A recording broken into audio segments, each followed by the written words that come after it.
But let me phrase it this way in terms of the global economy. I mean, you look at the United States. United States economy, and it's very easy to look at the statistics on it. I mean, more people, a greater percentage of the American population is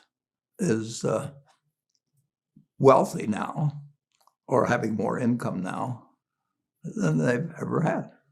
And if you look at whether Bank of America will give you their average deposit, I mean, you just look at the wealth that's out there, and that doesn't mean everybody's wealthy, but it does mean relative to any other period of time.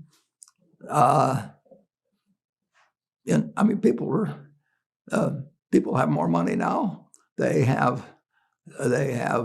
They get mortgages at lower rates than they've ever gotten. So if they want to buy a house or something, but is that going to continue? I mean, mortgage rates are raising, as you know. Yeah, we're in an inflationary period. I'm not going to predict interest rates for you. But I'm not asking you to predict anything about stocks. But right today, Charlie. You live in an environment. Yeah, you live in an environment where the bottom 2% in terms of income in the United States, the bottom 5%, and for sure the top 1%, all live better than John D. Rockefeller was living when I was 6 years old.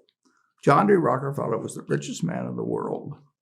And today, you can get better medicine, better education, better entertainment, better transportation. You can do everything better than he could. You can, it's astounding. That's in my lifetime. That if you wanted to watch a football game, he still had to go there. and I can sit there with this big screen, and they keep showing me the replay, so that and explaining to me what happened and everything. And maybe everybody doesn't have a screen as big as mine, but damn near everybody has a screen or an iPhone or a computer or access to one, and they have access. I mean, when I was born, the dentist didn't use Novocaine. When I went so there has been progress, obviously. In medicine. And nowhere more than in the United States. Well, relative to the base, maybe more than, but there's no country that's done what our country's done. If you go back 3 of my lifetimes, you're looking, you've been to Colonial. You're 91, so. 3 lifetimes, you are looking at less than 1% of the world's population, closer to half of 1%. Half of 1% of the people in the world are sitting in this land. They don't work harder than people in all the rest of the world. In terms of hours of unpleasant labor, everybody's got hours of unpleasant labor in those days practically. They don't come laden with gold, and they are half of 1%. And they work the same hours, they got the same IQs. They may be a little self-selected in terms of enterprise, in terms of going across oceans and things. And fast forward a couple of lifetimes, and they've got 20% plus of all the bounty in the world. That is something that has worked like nothing. Just imagine that.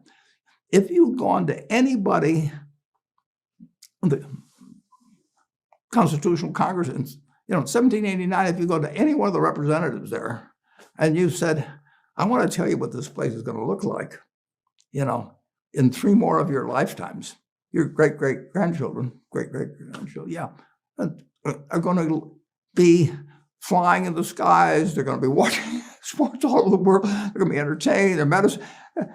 They'd have hauled you off to a lunatic society. But at the same time, as you know, and you hear this all the time, 845 billionaires in America. Yeah. And they have more wealth than the bottom 60%. That's true. Well, and that's up to government. Government has a proper place in the capitalism, believe me. And government's the rule maker. But Henry Ford, by 1922 or 3, he was turning out 2 million cars a year. Now, how many could the Ford family use? 30, 40, I don't know. So 2 million people are getting the benefit of what he's doing. And he's getting 30,000, he's getting 50 cars, and he's getting a whole bunch of little claim checks. Just think of it. Everything, when Thomas Edison did all the things he did, he made some money. But look what we benefit. I mean, we're using it. Yeah. It belongs to us, and it doesn't. If you take what an hour of labor delivered to you 100 years ago, and what an hour of labor delivers to you now for you and your family, it's unbelievable.